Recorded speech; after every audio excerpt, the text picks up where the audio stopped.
Em seus lares, o programa Quarta Dimensão, na rede tvm.com.br, o canal da maior e melhor cobertura local. 7 de julho de 2017, 17 horas. Se alguém lhe entregasse sacola e pedisse: amigo, por favor, segue esta trilha até o pomar, ali adiante, e colha amoras. Você com certeza atenderá ao apelo. No entanto, quando chega ao local, não encontra único exemplar da frutinha adocicada. Ninguém estranhe esta determinação vazia. Jesus no Evangelho também profetizou prodígios maiores do que os feitos por ele. Aconteceriam prodígios maiores. Vós fareis milagres ainda maiores que os meus, são palavras de Jesus. E até hoje ninguém viu milagres, nem mesmo iguais a Jesus, que dirá maior. Segundo teólogos, chegamos ao fim dos tempos e Jesus voltará, e mortos e vivos irão para o céu ou para o inferno. Se até agora ninguém superou Jesus em milagres, e logo a terra vai ficar vazia após o juízo final, eu pergunto: onde encontrarão esses milagreiros determinados por Jesus? Onde encontrarão doentes e mortos para exercitar seus dons, se a terra vai ficar vazia? O homem das amoras pode ter faltado com a verdade, Jesus não. O homem das amoras disse que tinha e não tinha. E nós entendemos esta lição de Jesus. Essa história de curta vida e sonolento descanso no sepulcro é delírio do homem das 1000 mulheres. Sabem quem é? Salomão. Ele estava cansado de viver e desejava morrer de verdade. E lançou para fora todos os dardos da sua pobreza mental. Cuidando da imagem e do som, contamos a presença de bons amigos. João Luiz Leal, mais o Fernando na câmera e o Luiz Fernando na exibição. Com equipe desse gabarito na boleia, o resultado será positivo. O tema de hoje será estelionato da morte como sono. Jesus ordenou que sentassem e depois de abençoar 5 pães e 2 peixinhos, voltou os seus olhos para os céus e agradeceu. Partidos os pães e fatiados os peixes, a fila de comensais já se estendia desafiante diante dos provedores. No deserto inóspito estavam congregados milhares de pessoas. Antecipando o desfecho, diremos que todas elas ficaram saciadas, todas as pessoas. A narrativa do evangelista Mateus fala em 5.000 homens, além de mulheres e crianças. Foi exaustivo o trabalho dos apóstolos, entregando porções iguais para todos. A expectativa concretizada assombrava especialmente as crianças. O pão nascendo do chão, assado não sei onde. Os peixinhos ainda quentes, fritos pelos anjos. Aquele homem que fazia brotar o alimento da brisa, por certo não entregaria algo aquém da melhor qualidade.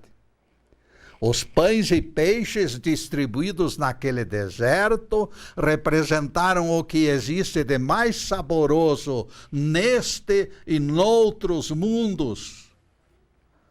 Nós nascemos e crescemos lendo e ouvindo histórias sagradas. Nunca se tornará cansativo reprisá-las. Será edificante, todavia, explicá-las pelas entrelinhas, com fartura de detalhes e lições proveitosas. O próprio Evangelho nos fornece provas conclusivas. Se vocês me perguntarem, como você prova, Getúlio, que os pães e peixes estavam deliciosos? Eu vou buscar a resposta no próprio livro sagrado. Nas bodas de Caná, o mestre Sala estranhou a liberalidade do noivo. Todos servem primeiro o vinho melhor e depois passam ao vinho inferior. Tu, porém, reservaste a bebida excelente para o meio da festa. João 3, versículo 10. Esta passagem torna evidente que nosso rabi só entrega dádivas de primeira linha, e nós transferimos a qualidade para os pães e peixes. Deus quer o nosso bem. Jesus sempre nos entregou o melhor. Nosso desmazelo e desobediência, capitaneados pelo livre-arbítrio, podem atrair contratempos, mas a geração deles é culpa inteiramente nossa. De nossa parte, consideramos que aqueles pães e peixes representaram um modelo do verdadeiro desejo do Cristo de apacentar seu rebanho. Outra coisa nos foi revelada pelas entrelinhas do texto das bodas de Caná. A frase de Jesus, ainda não é chegada a minha hora, identifica a transformação da água em vinho como seu primeiro milagre. Mãe Maria teve que insistir com o filho, mostrando o vexame que a falta de vinho estava causando. Somente depois de espaço de tempo para consulta ao Pai Eterno, o mestre voltou e deu a ordem. Enchei de água as talhas, ele disse para os servos. E as águas se transformaram no vinho mais puro e delicioso de que há notícia neste e noutros mundos. As entrelinhas nos proporcionam outra lição, caríssimos. Evangelhos apócrifos falam de milagres de Jesus na infância. Esta declaração que Jesus fez em Caná da Galileia, de que ainda não chegara a sua hora, os configuram falsos. Como Jesus poderia ter feito o prodígio dos 12 aos 30 anos, se ele ainda não se considerava autorizado a fazê-lo naquela ocasião? Não fosse a intervenção e insistência de Mãe Maria, e aquela família iria pagar mico diante dos convidados. As profecias do Velho Testamento exibiram poderes, e assim consolidaram reputação sólida para os profetas. Sucessor dos profetas na linguagem mística, Jesus teria dificuldades para ser aceito sem utilização dos seus carismas. Tanto isto é verdade que ele começou em Caná e a sucessão dos milagres se estendeu até os seus últimos dias. O Evangelho de Marcos dedica 30% do texto à narrativa de milagres.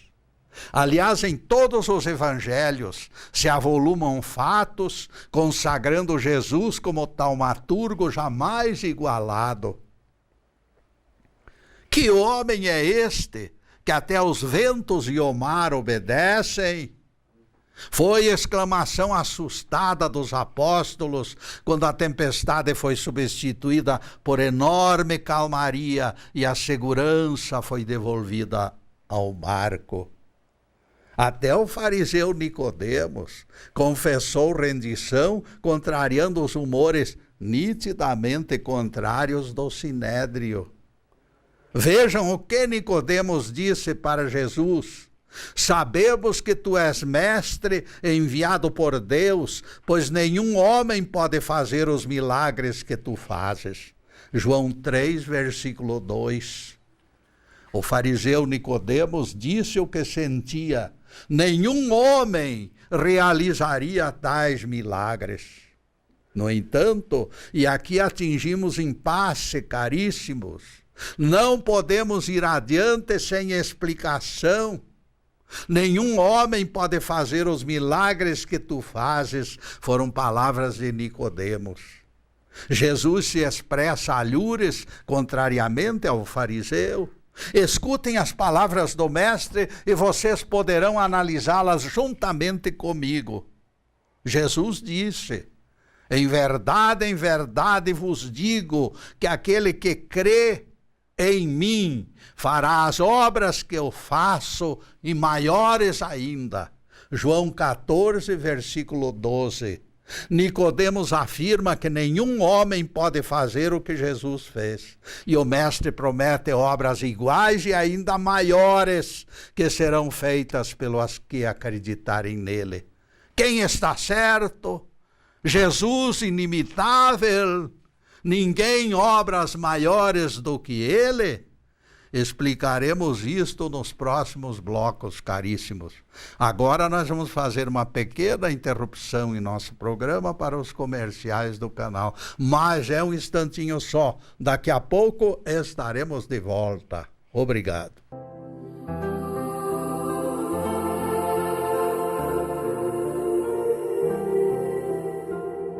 Já estamos no segundo bloco do programa Quarta Dimensão.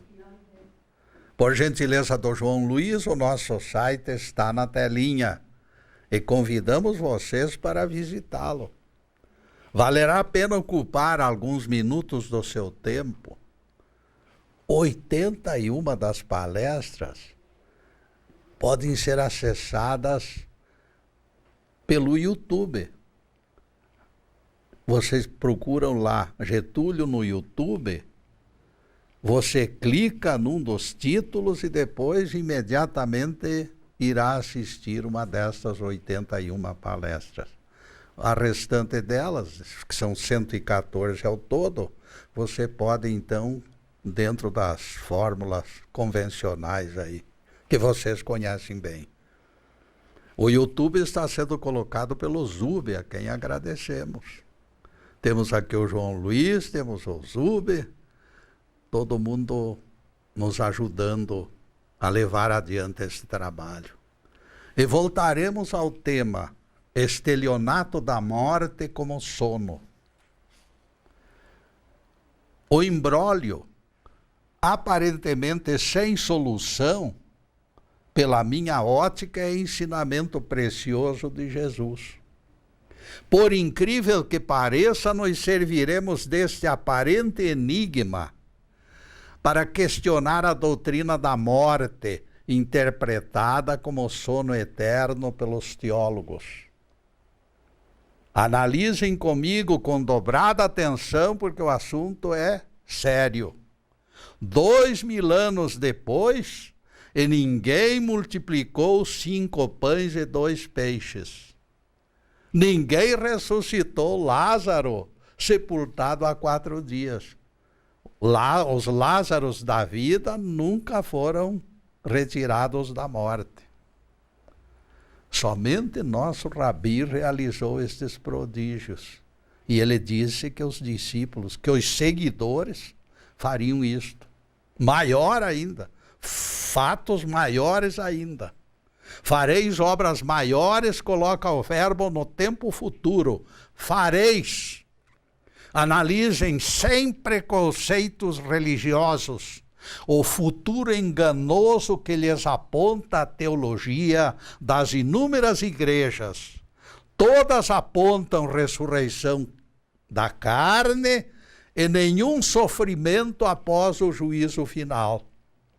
Todos os fósseis, ainda embaraçados pelos vermes, se erguerão dos túmulos para a vida eterna. E o mundo vai ficar limpo. Percebam que o mestre teria profetizado algo fora da realidade. Se acreditássemos nesta doutrina repleta de contradições.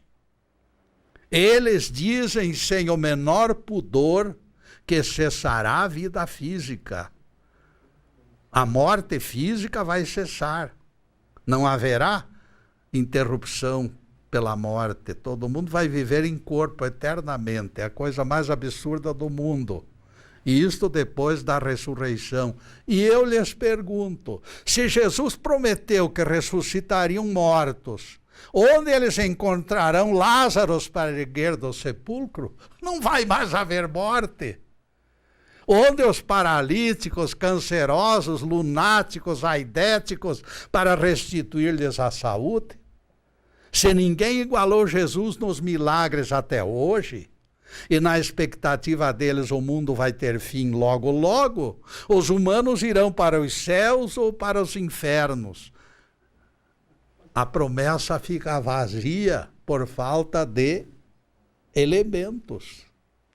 Não existirá ocasião para milagres nesse universo minguado dos teólogos que acreditam tudo consumado no próximo juízo final. Praticamente eles acreditam que a Terra é o único planeta habitado. Para nós, a vida jamais se interrompeu e nunca terá fim. Pela doutrina espiritualista, pobres e doentes continuarão personificados pelas virgens imprudentes da parábola. Em outros planetas vai haver todas estas pessoas esperando pela assistência dos mais adiantados. Em planetas de expiação e provas, os missionários iluminados pelo Cristo continuarão curando e levantando mortos.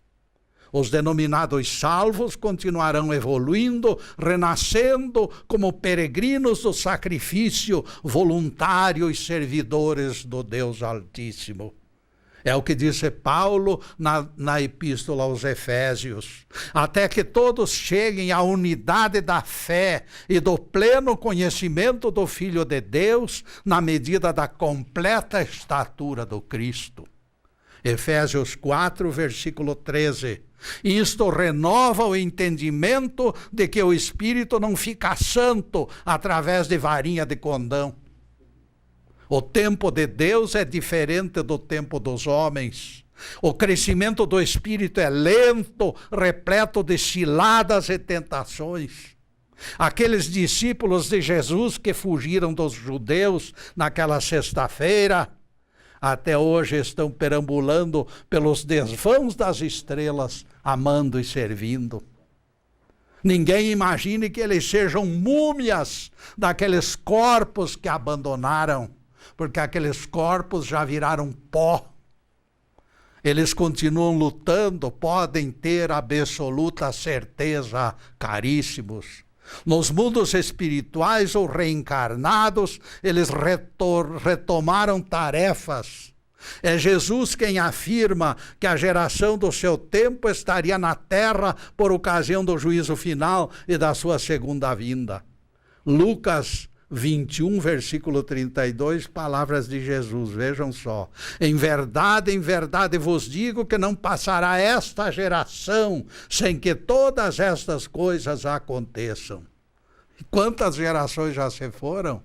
Mas todo mundo que estava lá na época de Jesus está aqui. Todos eles. Os que traíram o Nazareno, aqueles que o apedrejaram e os descrentes de todos os matizes continuam tentando fugir ao ser precário que sempre foram.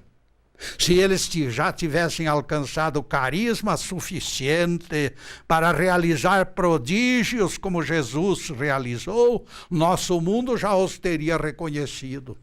Prova disto é o fato de que a notícia da ressurreição de Lázaro, ocorrida há 2000 anos, espalhou-se como rastilho de pólvora e ainda hoje repercute. Sem televisão, nem rádio, nem jornais, o planeta inteiro tomou conhecimento da ressurreição de Lázaro. Quando acontece algo fora de série, a notícia se espalha, meus amigos. Jesus colocou o verbo no tempo futuro, fareis. Mas aquela marca se firmou indelével na imagem dos seus seguidores. No minuto que a palavra escapou dos lábios do nosso rabi, o futuro ficou marcado pelo sagrado compromisso.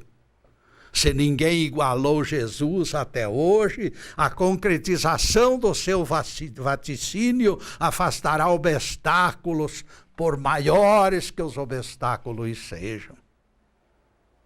A promessa do Cristo não pode se desfazer como bolha de sabão. Se ele disse que os seus seguidores fariam obras maiores do que as dele, isto vai acontecer. Porque o mundo não é este mundinho nosso aqui, esse planeta Terra pequenino, não. O mundo é vasto. A grandeza do universo, com seus milhões, bilhões e até trilhões de planetas, estão esperando pela salvação e pelo término do aprendizado. Os leitores dos evangelhos só ficarão apaziguados quando alguém desencarnado há 4 dias se erguer do sepulcro. O mestre profetizou obras ainda maiores que as suas. Eu repiso neste fato porque é importante.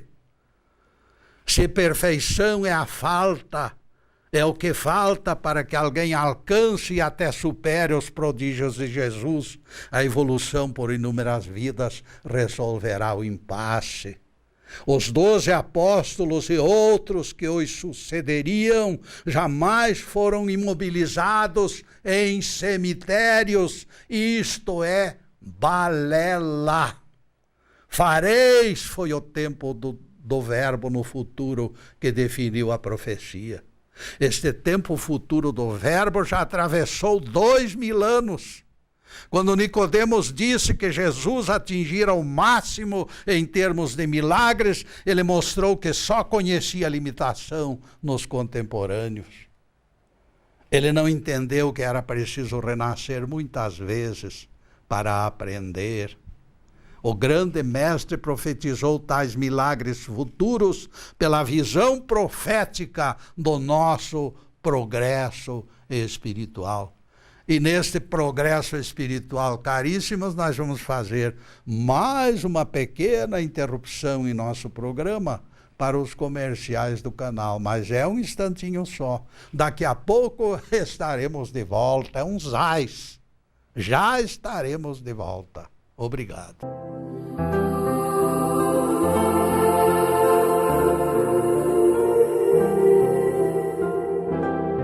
Estamos retornando com o programa Quarta Dimensão, terceiro bloco.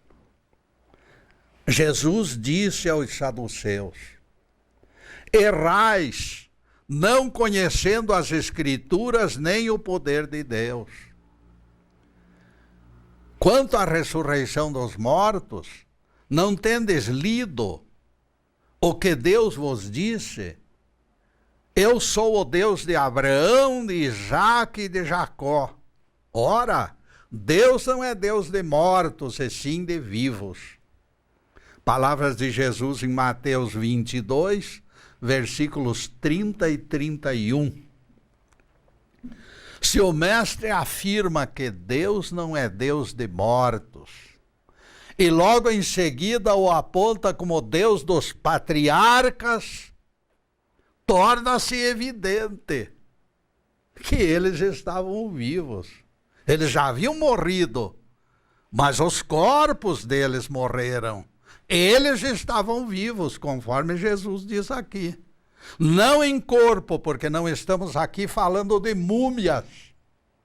Os patriarcas estavam vivos pelo espírito imortal que os mantinha lúcidos e ligados com suas consciências. Os corpos deles já estavam lá para lá de Bagdá, alimentando vermes. A própria Bíblia confirma que corpos voltam ao pó e somente as almas vivem.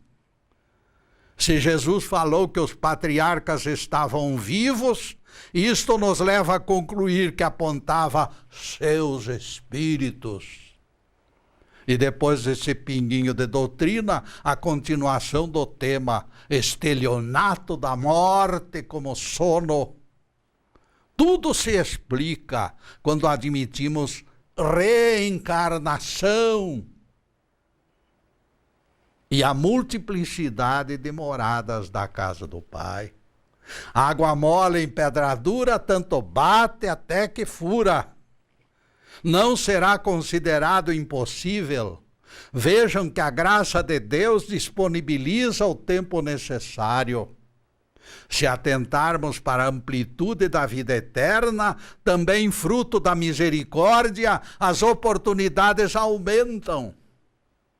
A renovação das vidas garante aprendizado. É claro que a fé precisa ser exercitada durante todo o tempo e seguidamente testada, porque sem fé será impossível agradar a Deus. Estamos rodeados de negadores contumazes. Racionalistas vêm tentando destruir o aspecto maravilhoso dos milagres, inventando alternativas. Multidões se alimentaram de excedentes trazidos pelos mais precavidos, dizem eles, explicando o milagre. A caminhada do Nazareno sobre as águas é aceita como ilusão de ótica. Eles se enganaram enxergando demais. A tempestade estava no fim quando o Nazareno percebeu e deu aquela ordem. A ordem para que os céus voltassem a ficar plácidos e tranquilos. Minha pergunta é a seguinte, caríssimos. Com toda a sua ética, alguém considera Jesus capaz de mistificar? Quem é este que duvida do próprio grande mestre? Repreender os ventos e o mar de mentirinha? Alguém acha que se ajusta ao perfil do Nazareno? A integridade sempre foi alicerce do seu carisma. 1000 olhos o seguiram de perto. Mártires tombaram fortalecidos pelos milagres presenciados. Nos 3 anos de apostolado, multidões vivenciaram eventos dia e noite. O Nazareno foi cercado sem tréguas. Até pelo aspecto mecânico da vigilância, é impossível admitir falsidade. Espiões do Sinédrio jamais aliviaram o cerco sobre Jesus, mandando constantemente espiões para que nada falhasse, para que nada deixasse de ser observado. Percebam que após a ressurreição de Lázaro, aconteceu reunião dos fariseus e escribas, e todos concordaram num ponto. Este homem opera muitos milagres. Se o deixarmos assim, virão os romanos e tomarão o nosso lugar. João 11, versículos 47 e 48. Nesta reunião decidida a morte de Jesus, foi decidida a morte de Jesus, e os prodígios foram colocados em primeiro lugar como causa. Vocês acham que a elite intelectual de Israel, interessada na destruição de Jesus, deixaria de explorar e propagar prodígios falsos?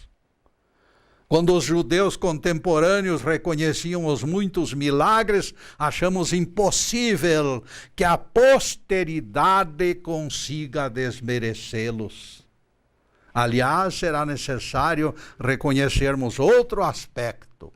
Ainda hoje, Deus e o seu Cristo continuam realizando prodígios em todos os cantos da terra. Acreditamos que não exista alguém que não tenha sido beneficiado a alhures pela graça do nosso Deus e do seu Cristo. Fatos do cotidiano das pessoas, se fossem relatados, formariam resenha quilométrica. Aqueles que estão mergulhados na doce comunhão da espiritualidade conhecem o poder e a misericórdia do Pai das alturas. Independente de eventual intenção interesseira, os prodígios continuam acontecendo. A descrição pode até escondê-los, mas eles se repetem. Nosso banco de dados revela a comovente história.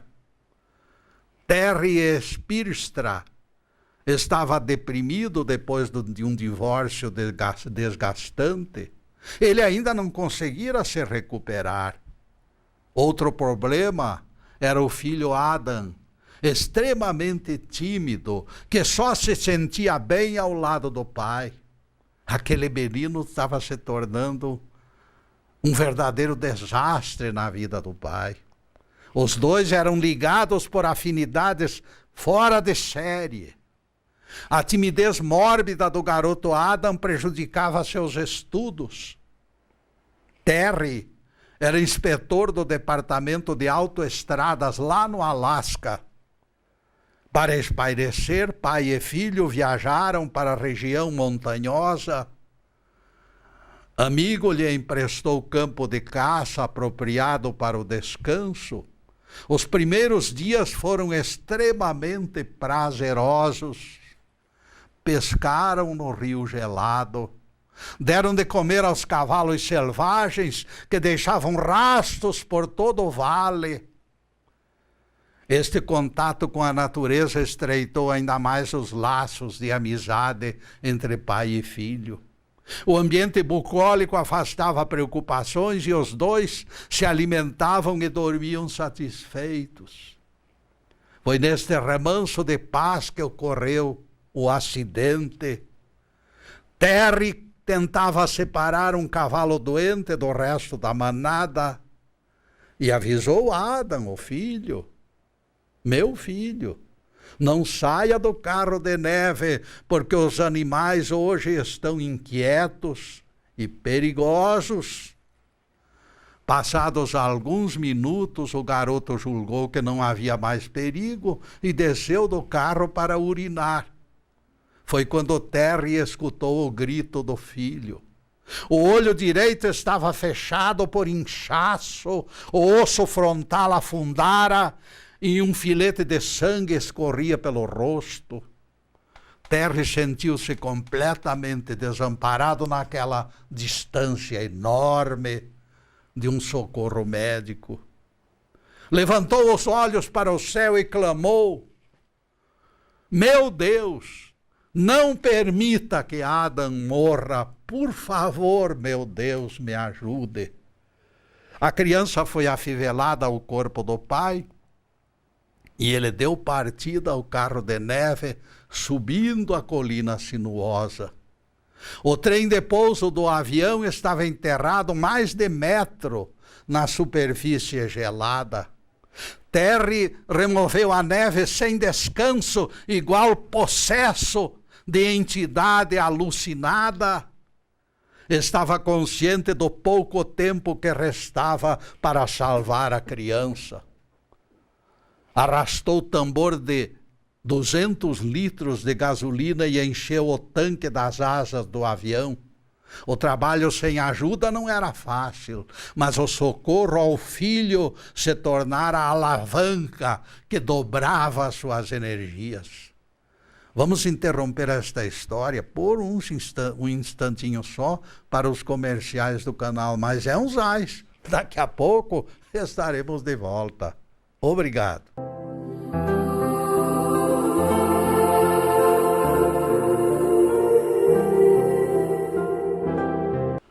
Atingimos o último bloco do programa Quarta Dimensão. O relógio está correndo como cavalo de raça, meus caros. E não esqueçam as tardes de sexta-feira, quando divulgamos páginas do Evangelho e da Bíblia, sem algemas. Em seguida, os últimos questionamentos sobre o assunto de hoje. Estelionato da morte como sono. Surgiram dúvidas inquietantes. Embora no momento houvesse claridade, com a lua em quarto crescente, não se descartava a formação de nuvens. Eram 6 horas da tarde, quando o Terry conseguiu ligar o motor do avião, porque ele teve dificuldades em vista do frio intenso. Estavam nas mãos de Deus, porém. Ele sabia que Adam não sobreviveria muito tempo sem socorro médico. Subiram a montanha Nutsot, de 2.700 metros de altura.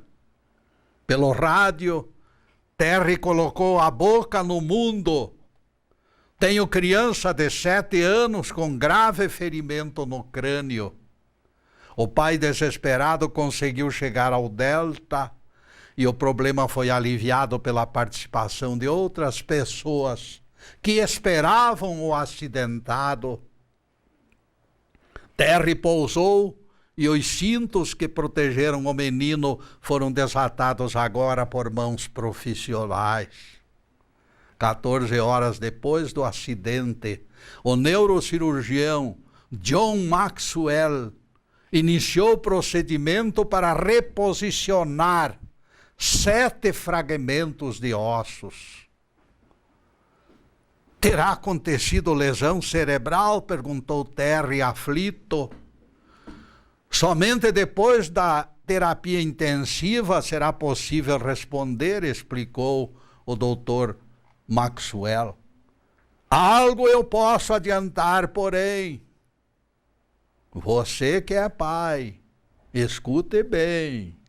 Você terá que se preparar para uma mudança radical na personalidade do seu filho.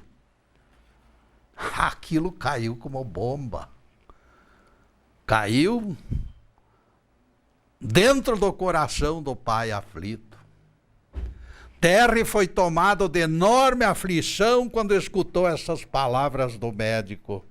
Mudanças na personalidade após acidentes foram interpretadas como sequelas inevitáveis do choque traumático.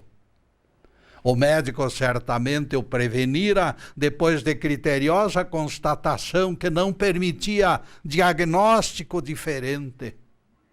Algo pode ter ficado confuso na mente de Adam, imaginava o pai, dominado por múltiplos receios.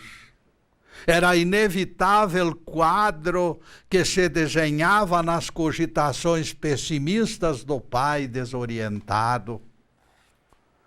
Na viagem de volta, porém, depois de alta médica, o menino foi liberado para levar para casa, porque ele estava já em vias de melhora.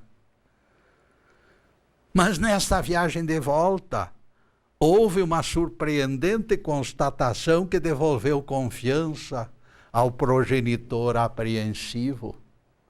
O homem agradecido pela cura do filho teria que acrescentar outro elo na corrente das bênçãos divinas.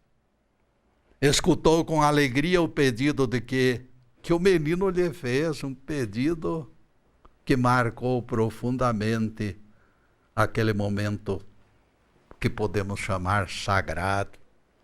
Pai, eu gostaria de voltar nas próximas férias para essas mesmas montanhas.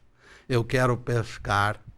Eu quero rever Charlie Hebron. Charlie Hebron é o nome do cavalo que o feriu. De repente, as palavras do neurocirurgião ganhavam sentido totalmente fora das expectativas. O menino realmente fora modificado por aquele transe.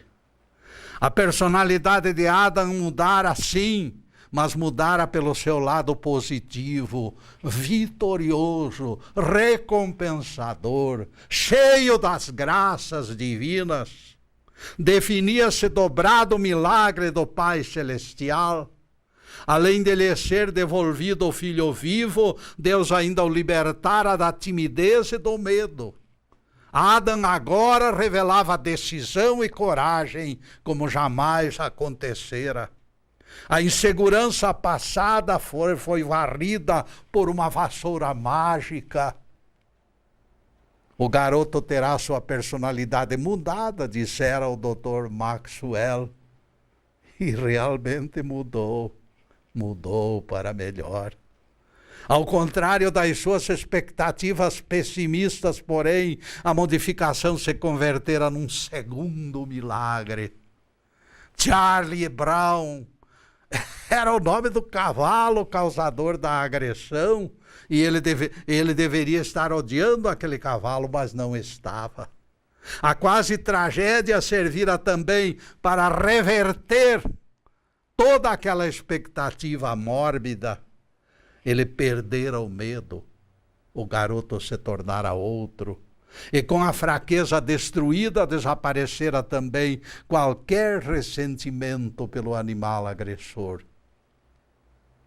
Antes, pelo contrário, ele queria rever Charlie Brown para lhe transmitir admiração e demonstrar simpatia. O segundo milagre de Deus mexera na estrutura mental da criança. Inúmeros males podem ser prenúncios de curas milagrosas. A timidez desaparecera pelas veredas da provação. Da concha do desastre emergira o garoto feliz, reconciliado com o mundo em sua volta. À vontade, no meio de estranhos, ele se tornou extrovertido e cordial com todos. A receita amarga do acidente, manipulada pelas mãos de Deus, concretizara a cura também da personalidade. Não estamos divulgando história inventada, caríssimos amigos. Fatos reais como este acontecem todos os dias em algum lugar deste mundão de meu Deus. Ninguém pode lutar contra a realidade dos fatos. Deus está nos céus e em toda parte, e esse Deus é presença viva na realidade das nossas vidas. Ele jamais foi omisso e nunca nos desampara. Como escreveu o apóstolo Paulo, Deus não está longe de nós, pois nele vivemos, nos movemos e existimos. Atos 17, versículos 27 e 28. E nós voltamos à história de Terry Speerstra. Ele atendeu o pedido do filho e nas férias seguintes voltaram ao lugar da quase tragédia. Pescaram entre as aberturas do gelo no mesmo lugar inóspito. Numa tarde, Terry deixou o garoto na cabana e deslocou-se até o lugar do acidente. No entremeio da prece de agradecimento, ele tremeu diante do horror que poderia resultar daquele acontecido. Lembrou-se então da súplica que tinha feito, ajoelhado na neve, com o filho quase morto em seus braços. Levantando os olhos para os céus, céu azul claro, claro e azul, Terry Speerstra deixou escapar palavras que brotaram do fundo de sua alma. Muito obrigado, Senhor. De todo o coração eu vos agradeço a devolução da vida do meu filho. Jamais esquecerei esta dádiva imerecida. Muito obrigado, meu Deus. Bem-aventurados aqueles que acalentam suficiente fé para receber o necessário, para receber aquilo que Deus lhes entrega com fervor e expressar de todo o coração a sua gratidão. Louvado seja Deus. Que o Senhor nos abençoe e nos guarde, Que o Senhor faça resplandecer o seu rosto sobre nós e tenha misericórdia de nós. Que o Senhor sobre nós levante o seu rosto e nos dê a paz. E agora, caríssimos, que fazer? Agradecer. Agradecer do fundo do coração pela presença de vocês atrás desta câmera, que possam todos receber do Pai Altíssimo de nosso querido Jesus as bênçãos para as vidas de cada um de vocês. Famílias, pessoas, que todos recebam de Deus alegria, fortaleza de espírito, saúde e prosperidade. Tudo de bom. Mas, acima de tudo, meus caros, amor no coração. Muito obrigado, meus amigos, e boa noite.